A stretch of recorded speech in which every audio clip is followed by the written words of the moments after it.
बिस्मिल्लाहिर्रहमानिर्रहीम। मैं हूं doctor Mohammad Akhtar, fast heal homoeopathic clinic, Paragon city, बिलमुकाबल gate number 2, main Barki road, Lahore की जानब से आपके साथ मुखातब हूं। आज हम पढ़ते हैं केस टेकिंग पार्ट 2, यानी केस टेकिंग का दूसरा हिस्सा पढ़ते हैं। तो उसमें हम देखते हैं कि यंग डॉक्टर क्या क्या गलतियां करते हैं और उसके होम्योपैथिक साइंस पर क्या इफ़ेक्ट्स पड़ते हैं। Not frequently visitor to homeopath or patient who have traveled from one doctor to another and conclude their voyage into his clinic. It is then that we examine the information as an expert and pronounce a specialist opinion. This is one of the supreme responsibility that the physician has to undertake. If the disciple of homeopathy is the failure in this art of case taking, then it is a sorry state, where he will rue in the name of homeopathy science. Neglected the art of case taking is the most disastrous and most unfortunate error that beginner may perhaps carry out in young practice. इसका अब dictionary थोड़ी सी समझते हैं, फिर इसको तफसील के साथ उर्दू में समझेंगे। नॉट फ्रीक्वेंटली, कभी कभार। विजिटर, जो विजिट करता है आपके होम्योपैथिक क्लिनिक पर, जो आता है होम्योपैथ, आर पेशेंट, जो मरीज़ होते हैं, हाउ, जो हैव ट्रेवल्ड, सफ़र कर चुके होते हैं, from one doctor to another, एक डॉक्टर से दूसरे डॉक्टर की तरफ, एंड कंक्लूड, और वो इस नतीजे पर पहुंचे हैं, देयर वायज, सफ़र करते हुए, यानी वो लोग जो सफ़र करते हुए इस नतीजा पर पहुंचे हैं, इन टू हिज क्लिनिक, कि वो आपके क्लिनिक में आए हैं। यानी मतलब ये है कि कभी कभार ऐसा होता है, जो एक पेशेंट है वो एक डॉक्टर से दूसरे डॉक्टर से तीसरे डॉक्टर पर सफ़र करते हुए मुख्तलिफ वे से वो आपके क्लिनिक पर पहुंचे हैं। अब उसका ये लॉस्ट सफ़र है, आप आखिरी डॉक्टर हैं उसके। वो समझता है कि अब मैं सफ़र करके थक चुका हूँ, अब मुझे कोई और उम्मीद नहीं है, चलो मैं होम्योपैथिक डॉक्टर को देखता हूँ, इसलिए वो आपके डॉक्टर क्लिनिक पर पहुँच गया। ये उसका आखिरी सफ़र था। It is then that we examine the information. It is ये है, then फिर, that we, हमारे लिए, एग्जामिन, पड़ताल करना, जांच करना, the information, मालूमात, यानी मरीज़ से हमने ये सारी मालूमात लेनी है, इंफॉर्मेशन लेनी है, फिर उसकी जांच पड़ताल करनी है। एज एन एक्सपर्ट, एक माहिर के तौर पर, एक माहिर होने के नतीजे में, एंड प्रोनाउंस, और बयान करना है, ए स्पेशलिस्ट, एक माहिर, ओपिनियन, राय, और एक अच्छी उम्दा राय जो है वो हमने देनी है, उसको हमने प्रोनाउंस करना है। This is one of the supreme, this is ये है, वन ऑफ द, एक, सुप्रीम, आला, रिस्पॉन्सिबिलिटी, जिम्मेदारी, दैट द फिजिशियन के एक अच्छा मुआलिज, ही हैज़ टू अंडरटेक, आमादा करता है, उसको अंडरलाइन करता है, देखता है तमाम चीज़ों को, उसकी जांच पड़ताल को जो पेशेंट उसको दे रहा है। If the disciple of homeopathy, अगर कोई होम्योपैथी का शागिर्द इस फेलियर, नाकाम होता है, इन हिज आर्ट, अपने आर्ट में, ऑफ केस टेकिंग के, अब जो उसने, अगर कोई होम्योपैथी का शागिर्द जो है वो केस टेकिंग के दौरान या केस लेने के दौरान नाकाम होता है, तो फिर उसके क्या असरात पड़ते हैं। Then it is a sorry state, ये एक माजरत वाली स्टेट है, बहुत ही ख़तरनाक स्टेट है।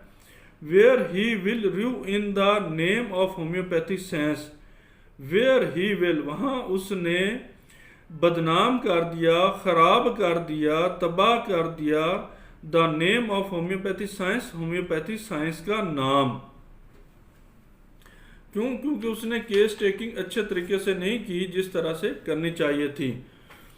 Neglected the art of case taking, case taking के फन को नज़रअंदाज करना, उसको सही ना समझना, उसको मुनासिब ना लेना, उसको ऐसे फजूल ही समझना, इज़ द मोस्ट डिजास्टर, ये है तबाह करने वाली बात, एंड मोस्ट अनफॉर्चुनेट और बेचारगी, एरर गलती, दैट बिगनर इब्तदाई शुरू से ही ये एक बहुत बड़ी गलती है, मे परहैप्स जो शायद कैरी धोना out in the young practice, शुरू की प्रैक्टिस में इसको धोना बहुत ही ज़रूरी है। यानी जब इंसान शुरू में प्रैक्टिस करता है तो केस टेकिंग बहुत अच्छे अंदाज से करनी चाहिए, ना कि उसको एक नॉर्मली लेना चाहिए, नज़रअंदाज करना चाहिए। अगर उसको शुरू में ही वो उसको नज़रअंदाज करता है तो उसकी प्रैक्टिस पर बहुत बुरा असर पड़ेगा। इससे क्या होगा कि होम्योपैथी साइंस मुकम्मल तौर पर बदनाम हो जाएगी, बल्कि वो लोग इससे दूर हो जाएंगे, इसको बुरा समझेंगे। तो इसलिए शुरू से ही हमें इन तमाम गलतियों को धोना है, इसको समझने की कोशिश करनी है, केस टेकिंग को अच्छे अंदाज से लेना है ताकि इब्तदाई जो प्रैक्टिस है हमारी अच्छी हो सके। तो ये जो गलतियां अक्सर शुरू की प्रैक्टिस में होती हैं, बाद में नहीं होती, तो इसलिए शुरू से हमें इन तमाम चीज़ों का ख्याल रखना है, केस टेकिंग को कैसे करना है। इसमें क्या होता है कि होम्योपैथ के ज़ायरीन अक्सर ऐसे मरीज़ होते हैं जिन्होंने एक डॉक्टर से दूसरे डॉक्टर का सफ़र किया है और सफ़र के इख्तिताम को उसके क्लिनिक में पहुंचाया है। यानी इसका मतलब यह है कि अक्सर जो होम्योपैथी मरीज़ होते हैं वो सफ़र करते हैं एक डॉक्टर से दूसरे डॉक्टर से तीसरे डॉक्टर, इस तरह सफ़र करते हुए वो एक होम्योपैथिक क्लिनिक में पहुंचते हैं, क्योंकि पहले उन्होंने तमाम पैथी को देखा होता है। अब उनकी उम्मीद जो है वो ख़त्म हो चुकी होती है, तो वो कहते हैं चलो अब जाते जाते हम होम्योपैथी को देखते हैं कि ये क्या करते हैं। वहाँ पे जो ऐसे लोग आते हैं तो फिर हमें एक अच्छे अंदाज से, एक माहिर होने के अंदाज से उसकी जांच पड़ताल करनी है उस पूरे केस की। तभी हम एक माहिर की हैसियत से मालूमात की जांच पड़ताल करते हैं और किसी माहिर की राय का ऐलान करते हैं, और फिर हम एक माहिर होने का ऐलान करते हैं कि हम बहुत बड़े माहिर हैं। तो ये एक ऐसी ज़िम्मेदारी है जो एक मुआलिज को निभानी है, क्योंकि आपको वो इसलिए आपके पास सफ़र करता हुआ आया है कि उसने आपको एक बहुत माहिर समझा, अच्छा समझा, आला डॉक्टर समझा। तो आपने भी अपनी पूरी ज़िम्मेदारी को निभाना है, अच्छी ज़िम्मेदारी को निभाना है, अपनी ज़िम्मेदारी पूरी करनी है एज एक अच्छे मुआलिज होने के नाते। अगर होम्योपैथी का शागिर्द केस लेने के इस फ़न में नाकाम है, अब अगर जो नया बंदा आया है, होम्योपैथ बना है और उसने आकर क्लिनिक को स्टार्ट ही किया है न्यू अंदाज से, तो उसमें ने केस टेकिंग उसकी इतनी मजबूत नहीं है, केस टेकिंग करने में वो नाकाम है, केस टेकिंग वो अच्छे अंदाज से नहीं कर सकता, तो ये बड़े अफसोस की बात है। फिर इसके बुरे असरात पड़ेंगे होम्योपैथिक साइंस के ऊपर, जहाँ होम्योपैथिक साइंस के नाम को बर्बाद कर देगा। फिर जब हमें अंदाज़ा नहीं होगा तो क्या होगा, जब हम गलत केस टेकिंग करेंगे, अच्छे अंदाज से केस टेकिंग नहीं करेंगे, तो उसके बुरे असरात पेशेंट पर पड़ेंगे, पेशेंट ठीक नहीं होगा, उसकी वजह से पूरी होम्योपैथिक साइंस जो है वो बदनाम होगी, बर्बाद होगी, तबाह होगी। इसलिए शुरू से ही हमने सबसे पहले केस टेकिंग को मजबूती से पकड़ना है। केस टेकिंग हमारी जितनी अच्छी होगी उतनी ही हमारी कामयाबी होगी। कामयाबियाँ होंगी तो ऑटोमेटिकली पेशेंट जो है वो होम्योपैथी की तरफ माइल होंगे और होम्योपैथी इलाज करने की तरफ राग़िब होंगे। केस टेकिंग के फ़न को नज़रअंदाज करना सबसे तबाहकुन और बदकिस्मती की गलती है। यानी अक्सर लोग केस टेकिंग को एक नज़रअंदाज कर देते हैं, एक अच्छा नहीं समझते और मुनासिब नहीं समझते, और केस टेकिंग के ऊपर कोई अबूर हासिल नहीं होता।